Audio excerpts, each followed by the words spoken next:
আসসালামু আলাইকুম প্রিয় বন্ধুরা, বেসিক স্পোকেন ইংলিশ ক্লাসে আপনাদের সবাইকে স্বাগতম। আশা করি সবাই অনেক অনেক ভালো আছেন এবং আলহামদুলিল্লাহ আল্লাহর রহমতে আমিও ভালো আছি। আজকের এই পর্বে আমরা শিখব বেসিক স্পোকেন ইংলিশ ক্লাসের দ্বিতীয় পর্বে যে কিভাবে একটি বাক্য তৈরি করা যায় এবং কোনটা লেটার এবং কোনটা সেন্টেন্স কিভাবে কি করা যায় সেগুলো আমরা শিখব। তো চলুন আজকে ভিডিও শুরু করা যাক। তো ফার্স্ট অফ অল আমরা জানি লেটার কি। So what is letter? আসলে অনেকেই জানি না আমরা লেটার কি, কিন্তু লেটার হচ্ছে এ থেকে জেড পর্যন্ত যতগুলো অক্ষর আছে মানে সেগুলোই হচ্ছে লেটার।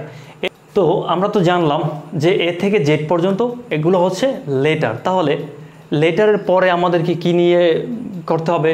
এরপরে আমাদেরকে ওয়ার্ড দেখতে হবে। ওয়ার্ড কি হচ্ছে? পাশাপাশি যদি কয়েকটা শব্দ কয়েকটা লেটার বসে পাশাপাশি কয়েকটা লেটার বসে একটা শব্দ বা ওয়ার্ড তৈরি করে, সেটা হচ্ছে ওয়ার্ড। যেমন আমি যদি বলি গো, মানে হচ্ছে যাওয়া, মানে দুইটা লেটার বসে কিন্তু একটা ওয়ার্ড তৈরি হয়েছে। যেমন গো মানে যাওয়া, আবার যদি গোয়িং ব্যবহার করি মানে যাচ্ছি, তো এটা হচ্ছে ওয়ার্ড মানে। তারপরে ধরুন ইট, খাওয়া, এরপরে আছে ইট, এটাও কিন্তু একটা ওয়ার্ড। তো প্রিয় শিক্ষার্থী, তো আমরা এ পর্যায়ে কি করলাম? আমরা লেটার শিখলাম, লেটারের পরে আমরা শিখলাম ওয়ার্ড। মানে কয়েকটা লেটার পাশাপাশি বসে ওয়ার্ড হয়ে যায়, কিন্তু ওয়ার্ড বা লেটার শিখলেই তো আর হবে না। আমাদেরকে ইংরেজিতে কথা বলতে হলে বা ইংরেজি শিখতে হলে তো এরপরে আমাদের পরবর্তী ধাপ জানতে হবে। এর পরবর্তী ধাপ কি? পরবর্তী ধাপ হচ্ছে সেন্টেন্স বা বাক্য, যেটা আমরা বাংলায় বাক্য বলে থাকি। এবার বাক্য কি? একদম সহজ ভাষায় আমি বুঝিয়ে দিচ্ছি। বাক্য হচ্ছে পাশাপাশি কতগুলো যদি ওয়ার্ড বসে, একটা পূর্ণাঙ্গ একটা যদি অর্থবোধক বাক্য তৈরি করে, সেটাই হচ্ছে বাক্য। যেমন এখানে ইট আছে, তো আমি ইট দিয়ে দেখি। যেমন আই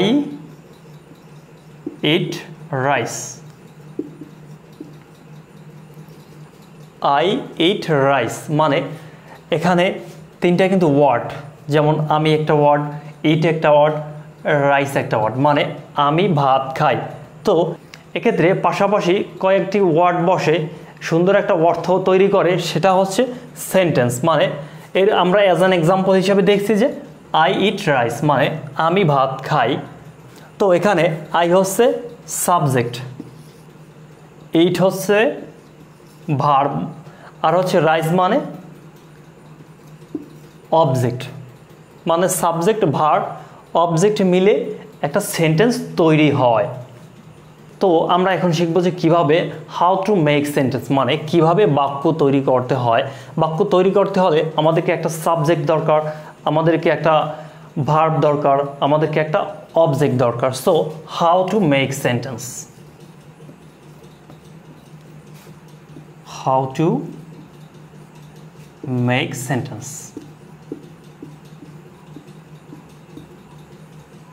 মানে কিভাবে বাক্য তৈরি করতে হয়। বাক্য তৈরি করতে হলে অবশ্যই আমাদেরকে স্ট্রাকচার জানতে হবে। যেমন সাবজেক্ট,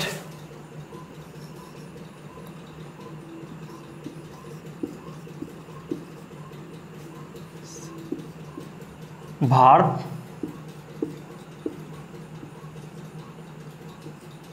প্লাস অবজেক্ট। তো বাক্য তৈরি করতে হলে আমাদেরকে এই তিনটা বিষয়ে নজর দিতে হবে। যেমন আমি একটা উদাহরণ দেই। তো এর আগে আমরা দেখেছিলাম যেমন আই, তারপরে ভার্ব হচ্ছে ইট, তারপরে রাইস। আই হচ্ছে সাবজেক্ট, ভার্ব হচ্ছে ইট এবং অবজেক্ট হচ্ছে রাইস মানে আমি, মানে যে কর্তা। তারপরে ইট মানে আমরা কোনো কিছু খাওয়া দাওয়া বা করা, সেটা হচ্ছে ভার্ব। আবার রাইস মানে অবজেক্ট, মানে উদ্দেশ্য, আমরা কি খাই সেটা হচ্ছে কি ভাত। তো সেক্ষেত্রে সাবজেক্ট পেলাম, ভার্ব পেলাম, অবজেক্ট পেলাম, তার মানে আমরা বাক্য তৈরি করা শিখে গেছি।